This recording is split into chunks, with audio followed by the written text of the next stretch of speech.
eyindi awa eyindi dina nalobi naloba te utalinga bien talanga bien mami la chate talanga bien naloba te oyo mwana matadi mwana nzanza matadi oye nalobo sakanaka na kibombande ezalaka nde pe maboye Nzombe alola jelo mami la chate jelo na yo mami la chate jelo yoka misu jelo na yo mami la chate talanga bien naloba te monoko ciseau pian naloba te mami la chate talanga bien regarde les yeux, waouh, elle est belle cette dame, waouh.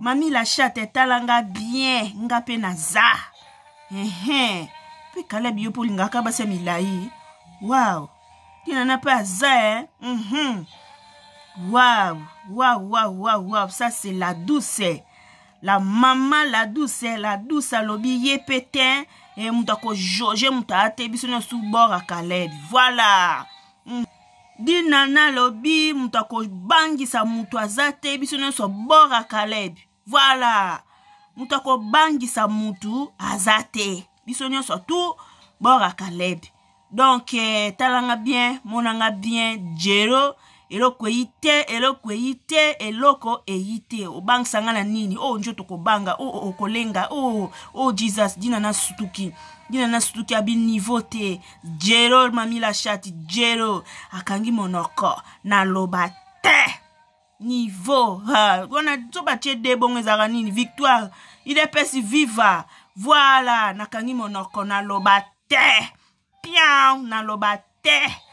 Biso nyoso tu.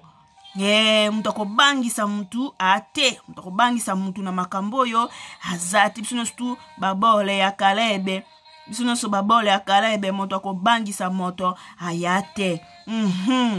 Oh, réponse yadi nana à répondre mami la chatte yindio bébé libio bio bombanda pema o nzombe oyo ki bombanda ya pema boye ndenge nini o dinana ye ko répondre mami la chatte alobi mutako bangisa mutu azate na kati internet chez YouTube akata YouTube mutako bangisa mutu ate biso nso babora Caleb alors Jelo mami la chatte loko ite Mami la chatte loko ite mami la chatte loko ezate idepesi viva si nous on ya victoire non idepesi viva donc bangi sa mutazate donc biso sous bord à Caleb donc pour na respect à Caleb na kangi monoko na ngai na lobate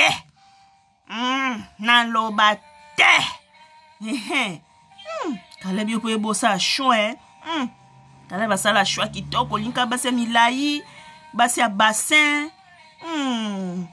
Waouh, waouh, elle est belle. Waouh, la douce est belle. Voilà bandeko. Oh yimbwa.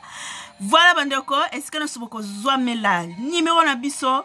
Bo hésitez te ya ko s'abonner. Bo s'abonner massivement. Kale bio moko yeli biso mature. Ya bio. Ya touke.